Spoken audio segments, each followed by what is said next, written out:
given 6 months after your initial series. For the J&J, it's 2 months.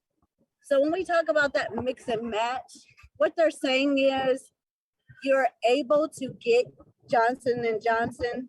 I'm sorry, you're able to get Moderna or Pfizer if you're concerned about the Johnson and Johnson vaccine, because we have talked about people are concerned. Am I fully protected? Should I mix it? We recommend, the City of Detroit Health Department recommends staying on the same dose you've gotten before. If you've gotten Moderna, try to stay on that one. There is a Moderna booster and a third vaccine for Moderna if you're immunocompromised. For the Pfizer, same thing. There's a Pfizer booster, a Pfizer vaccine. What's the difference in those? The Pfizer and Moderna boosters are for those that are first responders, fire department, police, EMS, education, long-term, food and agriculture, manufacturing, because we have to protect those that are in their plant life, corrections. How about postal workers, grocery stores, public transits? Those are who we're looking at as far as the boosters. The third vaccines, and the difference is those that are immunocompromised, which means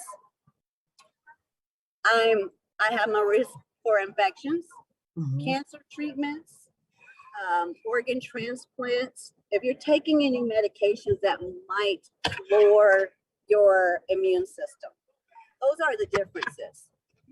Those that are immunocompromised can have their vaccines 28 days after your second dose. The big difference from the boosters and the vaccine, third vaccine. As far as that, the locations for all over the city of Detroit that are by the city of Detroit, TCF, Northwest Activity Center, all are walk-in, all are giving the third doses. We're readily available. You can get those numbers or other locations at 313-230-0505 and get the location. You can also get testing sites because we need to be tested if you're not sure. But again, get your flu vaccine.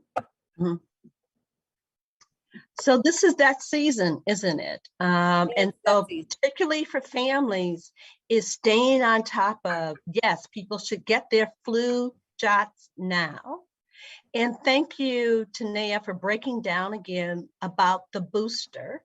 And in particular, we want to always remind everyone, no matter your age, is to get connected to a primary care provider, because you need to be able to stay safe, not only in COVID, but after this pandemic. And as we go into what will obviously be a new normal, you need to be connected to your primary care physician. And so I also want to ask a question that we've seen. I want to hit pause in case we do have some questions. I heard you use the word third dose and booster. Give a little bit of more explanation on that, please. No problem. So again, for the boosters are mainly for those that, let's go back to the immunocompromised. So immunocompromised, the third dose, are for those 28 days after your second dose. Those individuals are those that may have had organ transplants, the low immune system, risk for infection, chronic diseases where they affect your immune system. We found out that those breakthrough cases through study, the immunocompromised were amongst the highest, high number of being positivity. Okay. Of being those breakthrough cases. And they weren't fully protected. So we have to offer to bring them up a lot higher, right? Good. So That's I the difference between the boosters. That's really important to hear. So again, in particular, because this is the concern we even have with people when they talk about vaccinations. If I've had cancer, if I'm taking medication, yes, you can take the vaccine. But we also know because of your immune system not being robust, not being strong enough, that you will no doubt need a third dose. So let's keep that in mind. The third doses are for those who have compromise of their immune system, and the booster are for those people who have already received the 2 shots, or Right. in the case of Johnson 1. And now, because they work in the public and because of the Delta variant, and hopefully, no doubt there will be more, this is additional protection. So please make sure, if you could, pop into the chat how we can harass you in a good way when we need more information, as always. Tanea, thank you so much. Actually, before we always- let, Hang on, Tanea. We've got Rajeshri is on, and I know she has a question or two for you. Go ahead. yes, we do. A really great question has come up. This is something I was wondering myself. Somebody just asked, can we get a flu vaccine and a COVID booster shot on the same day? That's an excellent question. That's a question that I can answer. So data has given us that it's okay to get your flu vaccine and your COVID booster or COVID vaccine at the same time, the same day. Yes. Wonderful. And then follow up to that, for somebody who has had COVID, how long should they wait before getting a booster or a flu shot? They should wait. It depends if you've been hospitalized previously and been giving monoclonal antibiotics. It depends on that. Because if you want to wait at least 2 to 4 months, but the primary care physician, hopefully you have a primary care physician, would be one to help direct that. But anyone that was not hospitalized, that went through those generic symptoms, you want to get it right away. Right after you're negative, 14 days, get your COVID vaccine. Okay. I would add that we're also doing the monoclonal antibodies to a lot of outpatients. So it's not just people in the hospital. That's probably the minority of people who've received it. So again, 90 days if you receive monoclonal antibodies. Thank you, Dr. Cunningham. Thanks. Okay, with that, and also Tanea, I'll take the moment to thank you and thank Akila and Christine, who were just marvelous for us with Detroit Parent Network, with Dr. Levy and also Dr. Thompson, to share the story of what we've been doing and working together in this effort to inform and strengthen our community. So continuing the whole approach of informing and strengthening, Rajeshri, I'm going to hand it back to you because we have, again, Dr. Cunningham on board to help us get some information, break it down so we can be the best for our kids. Thank you so much, Dr. Cunningham. Come on back on. I love that our guests and our experts are getting to know each other and are able to work together. This is a good sign here. Good community building. Welcome back, Dr. Cunningham. Thank you. So, well, you know, most of the questions I have for you are about COVID in schools. You know, now that we've been back in school for a few months, obviously we're seeing, you know, some cases in schools. We're seeing what we're, you know, called, you know, outbreaks and kind of what that means. So first and foremost, for parents, what symptoms should parents look for? And at what point should we get a child tested? So it's interesting you talk about that. I know Oakland County stopped the mandatory masking for kids in K through 12. And guess what? Their COVID cases are going up significantly. Over the past 7 days, they've increased by 12%. There's actually a lot of outbreaks related to schools. And there's a website on Michigan Department of Health, which I can share with you. The major symptoms could be something such as a cough, runny nose, maybe trouble breathing, loss of taste or smell. Those are probably the most common things we see in young kids, along with achiness and fevers. What's going to make it hard to distinguish between now is flu and COVID, because flu is now in Detroit. I know there's at least 5 confirmed cases at the various healthcare systems, so we have that coming as well. If your child doesn't feel good, if it's there for more than a day or two, it's probably worthwhile calling your primary care doctor and just asking, should I be tested? It's easy enough to test for this. We can test for flu and for COVID on the same swab. So it's a very easy process. Okay, so as sorry about that, as kids have symptoms for more than a day or two, that's about the time to get them tested. Sometimes we'll get the notice from school that there's been a case in the classroom. Is that a time also, maybe the kid isn't showing symptoms or showing symptoms yet. How soon after hearing about a potential contact could a parent test it? Sure. So most people are going to develop symptoms 4 to 5 days after they've been exposed to the virus. So the CDC guidance is if you've had an exposure, test either 3, 4, or 5 days after exposure. By that time, you're going to have enough virus growing in you, even if you don't have symptoms, that our test will pick it up. Oh, okay. That's good. And thanks for explaining the rationale as to why we should wait the 4 to 5 days, because that if you do it right away, it might be negative, and it's true at that moment, but you could still come down with it later. And I don't want people to have a false sense of security. Okay, helpful. So it needs a couple of days to actually have enough to be measured by the test. That's helpful to know. And as parents, right, COVID aside, kids get runny noses, kids get coughs, kids get, all kinds of sort of symptoms. As parents, it's challenging to know, when do we keep kids home? And when we have them home, when is it okay to send them back? So what advice do you have for parents on that decision-making process of to send them to school or keep them home, and then when to send them back after they've been home? So if they have a fever, keep them home. They shouldn't go back until 24 hours after the fever goes away. Same thing with vomiting and diarrhea. You'd like to see that gone a day before you come back to school. With COVID, if it is COVID, typically by the day 8 of symptoms, you're no longer contagious. So a lot of kids wind up missing school for a week.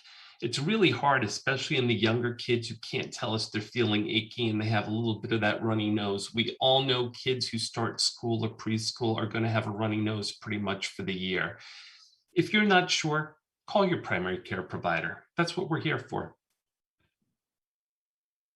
Great. And then the other thing, one of our colleagues this morning was talking about the stress she felt that, her kid had a cough, did not think it was COVID, no other symptoms, but was hesitant to send the child back simply because, for 2 reasons. One, that there's a cough and that could, alarm or worry others. And 2, wearing a mask while coughing is also really challenging. So as parents, again, we could call the primary care physician, of course, but when do we know, we said 24 hours for fever and vomiting, but what about things like a cough and a runny nose and a cold? Like, when do we send them back? There's so much attention right now on COVID that if your child goes to school with a cough or runny nose, you may very well get a phone call from the school to pick them up and get them tested. And, it's very hard. Every school has a slightly different policy. There's no standardized approach. I would ask the school, what is their policy? Because if they say you have any of those symptoms, you need a negative test, you're going to have to call to get a doctor's appointment to get that order and test. Okay, good advice. All right, so let's talk a little bit about quarantine. You just mentioned that after about day 8, kids are not, or people are not necessarily contagious. Can you talk a little bit about why we quarantine? What's the rationale behind it, and when is it most effective? Sure. So the whole reason we quarantine, we're staying away from other people so we don't transmit this.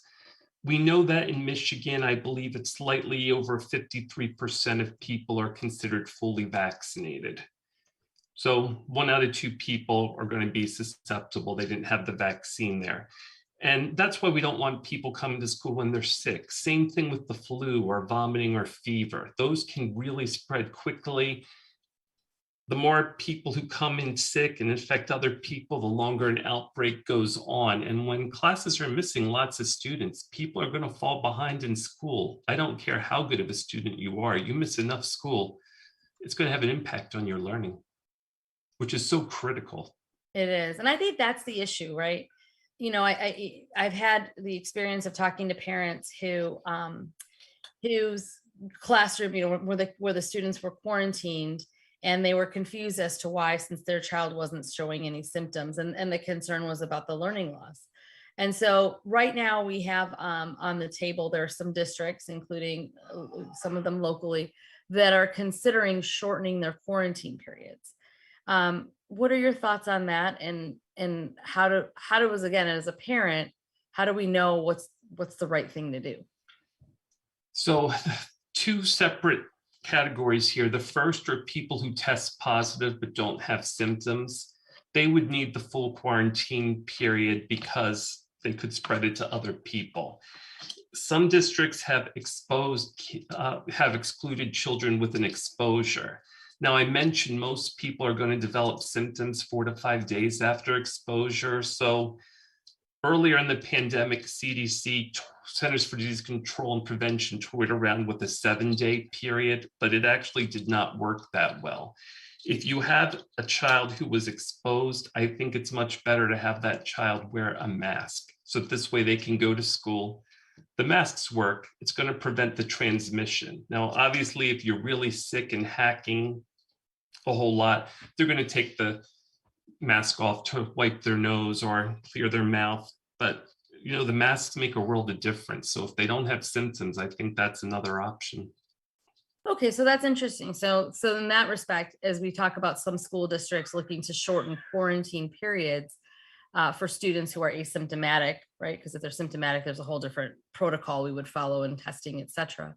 So in your opinion, shortening this period and allowing students to wear masks would still would keep kids safe? Or for exposed kids, if they have a positive test, stay home. Right. But if they just had an exposure, they don't have symptoms, I think a mask is very reasonable. Okay. All right. Well, that's helpful, because I have to admit, when I heard about this, it caused me some concern, because I'm imagining the spread getting worse. But to hear, what you're saying in terms of where we are now, when the recommendations were originally made and what we knew and versus what we know now, this could potentially be seen as a smarter way to approach it. And COVID's not going away anytime soon. So we do need to adjust to this as now a new fact of life. Okay. Has Henry Ford distributed anything to schools, on their recommendations, or been advising any of the schools on how to handle policies and procedures with respect to handling COVID? So we do have school-based programs in some schools and school districts. So we've certainly given information that way. We've also had some of our COVID experts talking to school district leaderships when they've requested information.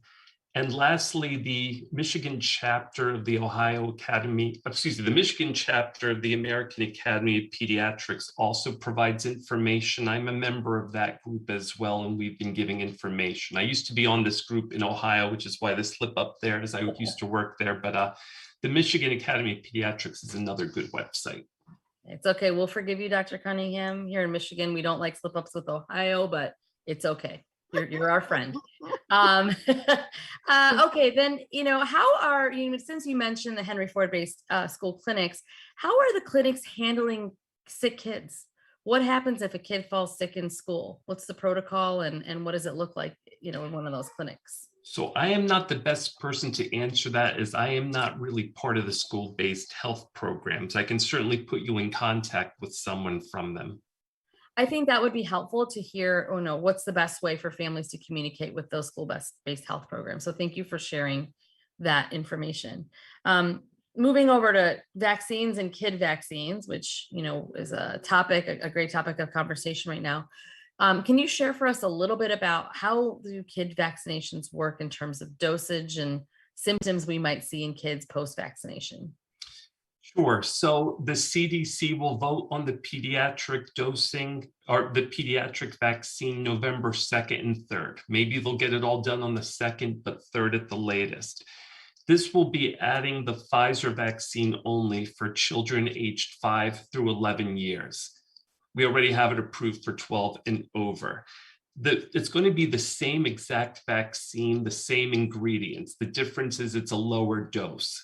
The vaccine we're currently using has a dose of 30 micrograms of the active ingredient. This is going to be 1/3 or 10 micrograms.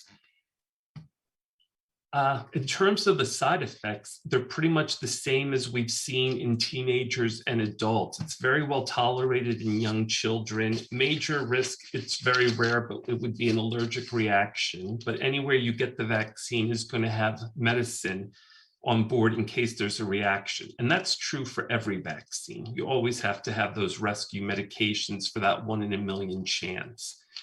I'm really excited about it. As soon as we receive vaccine from the state, we've already put our orders in, assuming it's going to be approved, and we're working hard that we can start offering it in our clinics. Yeah, that's wonderful. I know parents everywhere are waiting. So I'm glad to know that Henry Ford is getting prepared, because that'll be our first call as soon as we hear of it. We have had a group of people, and a lot goes into this. Our marketing people for communications, the people who build our electronic medical records, how we order things, our pharmacists for how do we send the vaccine, make sure we keep it the right temperature. So it's a really big group that's been working on that. We appreciate that. Can you talk a little bit about the risks of children getting COVID and the multi-system inflammatory syndrome, and how does a vaccine, does that help prevent the multi-system inflammatory syndrome?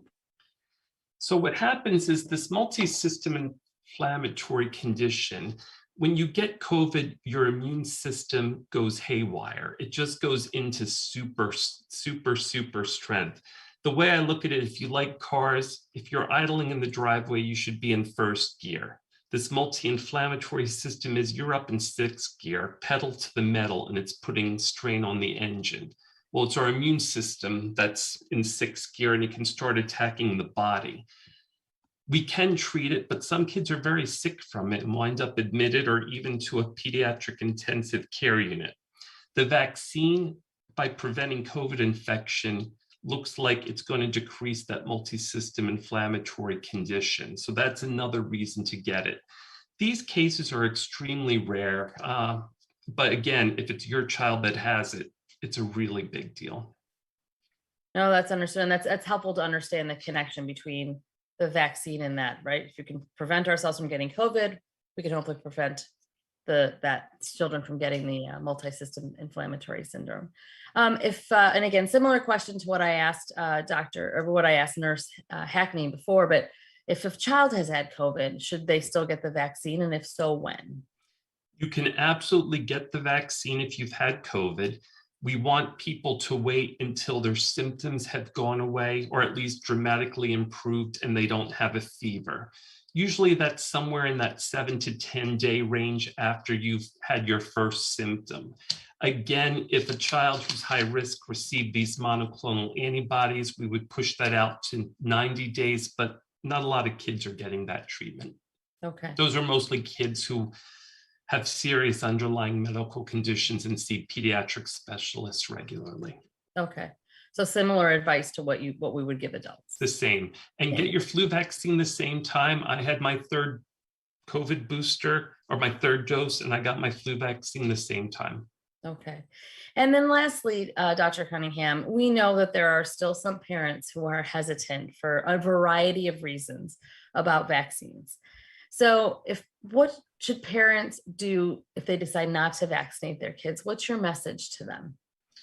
Well, I think it's especially important when you're out in public that you wear a mask. Our whole region, the whole state of Michigan, we're in the very highest category of cases or transmission in the community.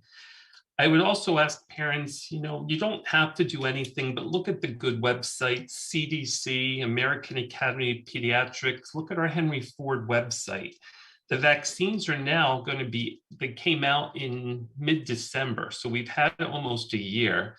there's been over 160 million people. I haven't even checked recently how many people have received the vaccine. The safety profile is pretty good. And I will tell you, when we're seeing hospitalized patients with COVID, very, very few of them are vaccinated in the intensive care unit. The ones who were vaccinated and still intensive care, cancer patients, transplant, the very elderly. No surprises there. Their immune systems don't work well. These vaccines are great. I think it's also an advantage that if your child's less likely to get COVID, they're going to be in school more. And education is just so critically important for every child, and anything we can do to maximize them being there to learn is going to help them.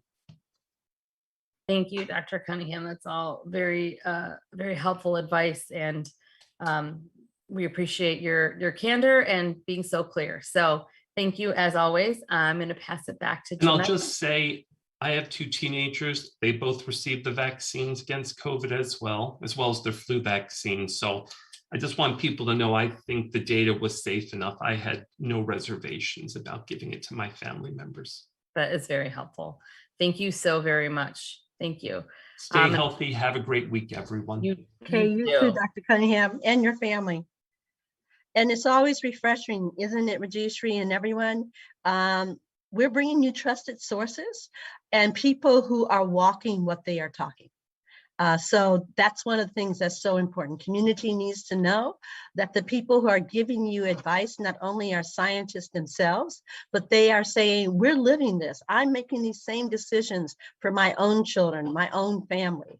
And so one of the other decisions and great things that we need to do is we recognize that with schools, it takes more than schools to educate and nurture and build up our children. And often that is done with our out-of-school partners, those wonderful folks who open up their church basements, their programs, their playgrounds to make sure, and their libraries to make sure that our children have all types of opportunities. And to talk more about some of the opportunities and programming that's going on called Lights On, we have Terry Whitfield, who's part of our COVID team, but also Terry is a program officer with the Skillman Foundation. Terry. Hey, Jametta. Hey, Terry. How you doing? I'm wonderful. And you? Hey, they got me on screen today. Oh, I know. Wow. Hey. I'll take a picture of this. Hold on. I'm going to take a picture. But no, this is awesome. Hey, everybody. Terry Whitfield, like I said, program officer for the Skillman Foundation. I am blessed to be able to lead our out of school time portfolio. And particularly today is an awesome day. We celebrate Lights On After School. It's a nationwide celebration of the power and impact that after-school providers have on the millions of young people across the country, across the state, and especially here in the city of Detroit. Since 2000, Lights On After School has been celebrated nationwide to call attention to the importance of after-school programs for America's children, families, and communities. Now, you might ask, why does after school matter right now? You know, over the course of the pandemic, the routines and relationships that supported the growth and development of our children and youth have been upended, leaving many of our youth and families scrambling to find resources and supports they would normally receive during their school day. During this time, there has been one constant in the lives of young people in the city of Detroit, and that's their after-school program. The Skillman Foundation has been the steadfast supporters of after-school programs throughout our history and began working to develop a high-quality after-school system in 1992. Alongside community partners, we are building a robust system of out-of-school time learning and development opportunities that allow kids to explore and expand their sense of self and the world under the guidance of caring adults. A high-quality system is only as good as its component parts, and that's what makes Detroit's after-school community one of the best in the nation, and a major reason why the Skillman Foundation continues to support impactful programming that expands the learning day for youth in fun, engaging, and interactive ways. So today, one of our partners, the Detroit Youth Development Resource Center, is providing 3 simple actions that all of us can take to lift up the power of after school. 1, post on social media. Show off your program by posting a slideshow, go live on Facebook or Instagram, or post an interview with a parent about why your after-school program matters to them. Tag the Youth Development Resource Center at Detroit YDRC and hashtag Lights on Michigan. There's a toolkit with more activities and resources that's available at the Youth Development Resource Center website. That's all at the bottom of the screen. Attend the Youth Development Resource Center's We Hear You event. Join the YDRC for an engaging and interactive session that lifts the voices of Detroit area young people and their families. Participants will come together to write a community op-ed opinion piece that highlights the impact of out-of-school time programming. There will also be a virtual tour of after-school programs across the city. And then lastly, make your voice heard. Election day is less than 1 week away, and we will be voting for Detroit's mayor and city council. Reach out to your respective city council candidate, as well as the candidates for mayor, and tell them to put children and young people first if they are elected to serve the people of Detroit. A united voice from Detroit's families in service of Detroit's after-school system is very likely to motivate candidates to stand with Detroit after-school providers, supporters, and the youth that they serve. So today, we at the Skillman Foundation happily turn on the lights to celebrate the organizations, programs, positive adults who dedicate their professional lives to help our most precious resource, our young people, gain the skills needed to belong, to learn, and to lead. And I'm just appreciative of the COVID 313 Coalition for Families and Youth for giving me this opportunity to be a part of this work and for giving us the space to talk about the power of after school, something that we all know young people need, especially at this time. So I say thank you, and I'll turn it back over to you, Jamila. Terry, thank you. You zoomed through that. You hit all the points. Just allow me really quickly to lift back up to families. So Terry has reminded us, and particularly many of us, we're the beneficiaries of wonderful after-school programs. Where I grew up off of Linwood and Euclid at Thurko Elementary, my middle school, there were always caring adults providing activities after school. I do want to only should you be dropping your children.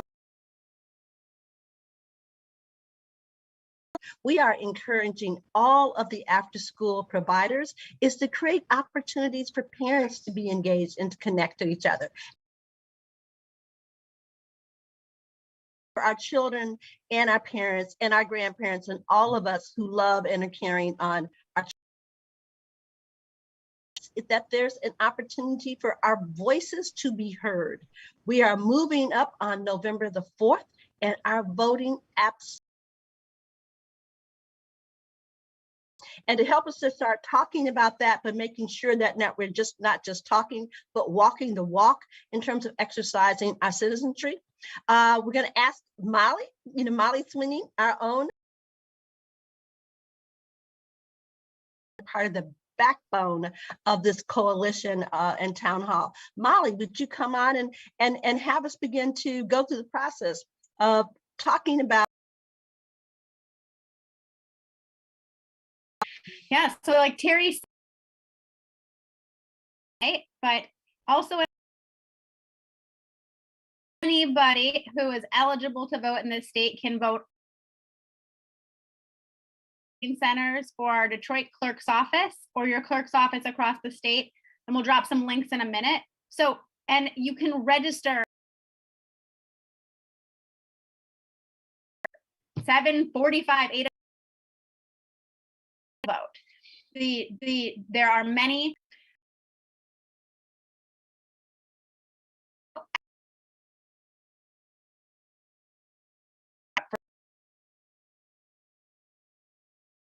represent the entire city rather than just our police commissioner. So we have police commissioners on. I have 3 proposals who just in a minute.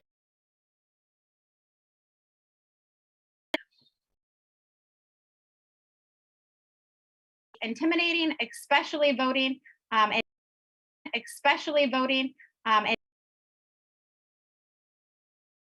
increase our and across web.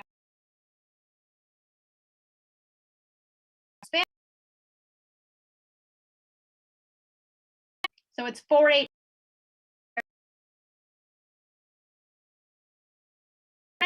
Um, sorry, one is registration, including if you want to register in person,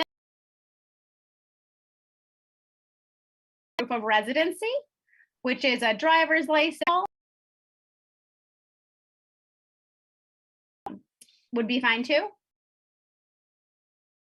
Your ID, just to make sure, do not put it in the mail right now. We want to make sure they get to the clerk's office. So there are voter drop boxes across the city. If you click on that link, you can find it with Find Your Clerk. You can also drop them off at the clerk's office. And then the most important thing after you do all those is make sure you review your ballot. Make sure you're ready. Make sure you are researching the candidates. If you go to our website, we have nonpartisan candidate profiles. You can take a look. Again, they're in Spanish and English, and you can see a sample ballot for your community and make sure that you are ready to go when you show up at the polls. So those are the basics. I know I went a little fast, but I want to make sure you have time to hear from Olivia Lewis, who's going to walk us through the proposals on our ballot. So there are 3 proposals: Proposal E, Proposal S, and Proposal R, and they can be a little bit confusing. So we want to make sure Olivia has enough time right now to walk us through. So Olivia, I'm going to turn it over to you.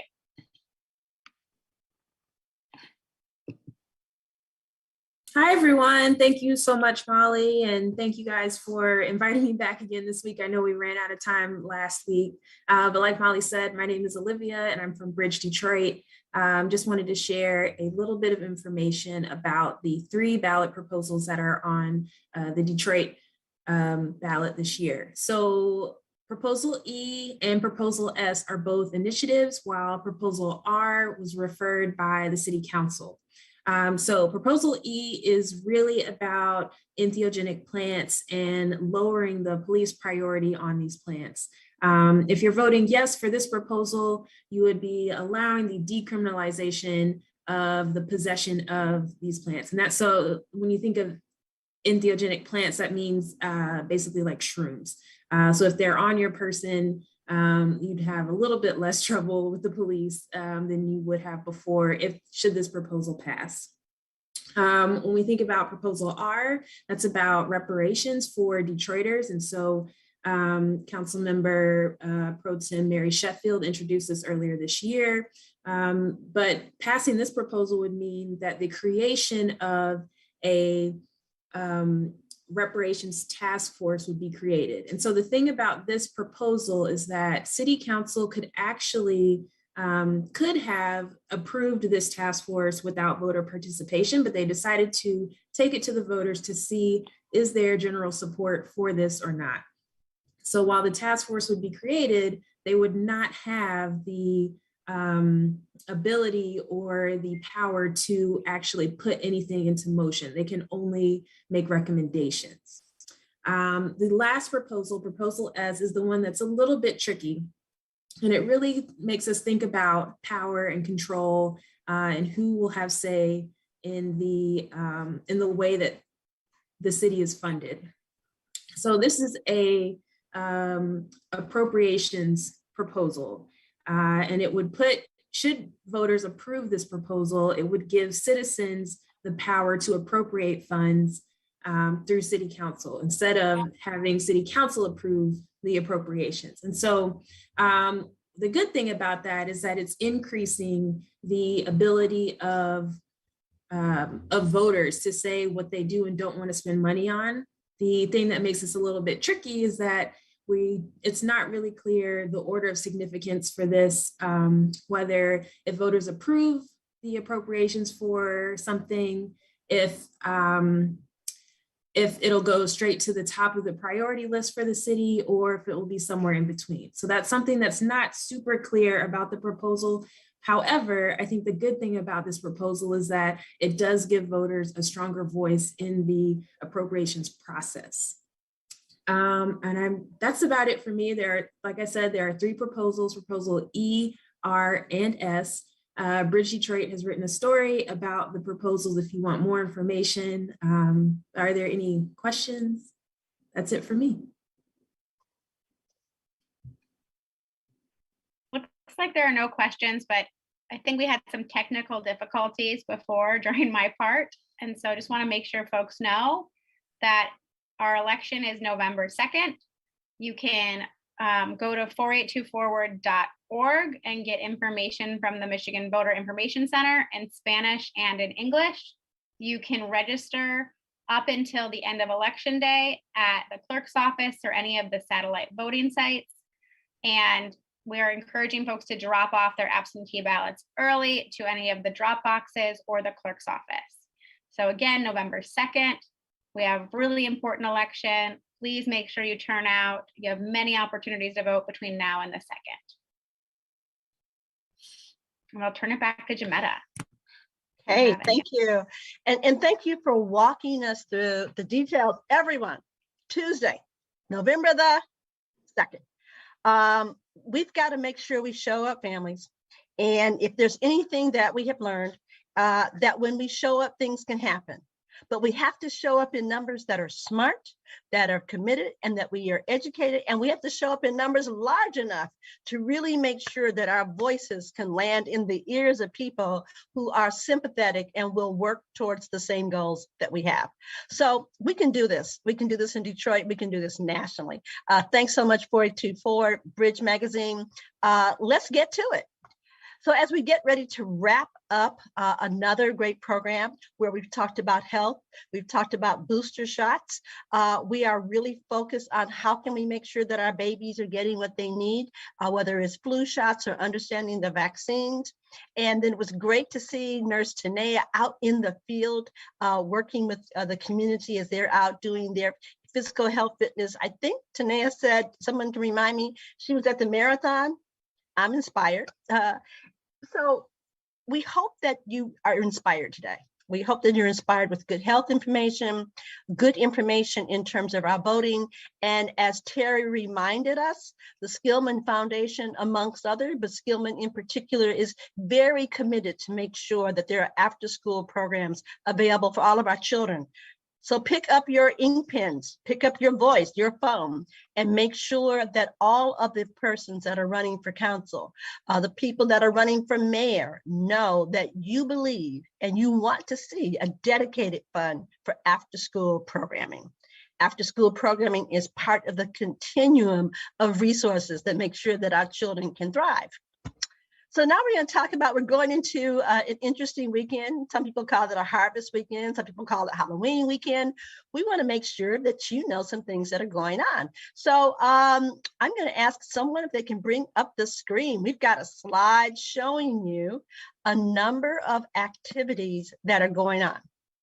Now, the most important thing is that you look at this list is that you remember we are still absolutely in the throes of COVID. So please make sure that you are masked up, that you are still being cognizant of all of those safety features as you go out. And adults, that means you too, as you think about all of the festivities that typically might occur during this time of the year. Let's take a look at what are some of the safety protocols. So we've got this wonderful list of harvest activities that are near you. So this slide is available for you in the chat, and we're happy to share it with you. I believe that we might also have some information on our safety protocols. Do we have a document for that? We do not. Okay, well, I think by this time, we should all know them by heart, right? So number one, we stay masked up. We should be washing our hands all the time. Families, if you are out and about, make sure that you have some hand sanitizer and that you are being very aware. This is not the time for children to be exchanging popsicles or Kit Kat bars with each other. So these kind of safety protocols are so important this time of year in general, whether it's flu or some of the other childhood diseases that typically, spring to life even more so this time of year, but also because of COVID. We also want to let you know that CHAS, the Community Health and Social Services Agency, one of our major partners in the town hall, is having an event as well. And we want to encourage you to go to their website. just do a chadscenter.org and check out their community events. You will see a great deal of cool things that are going on. UNI is having an event.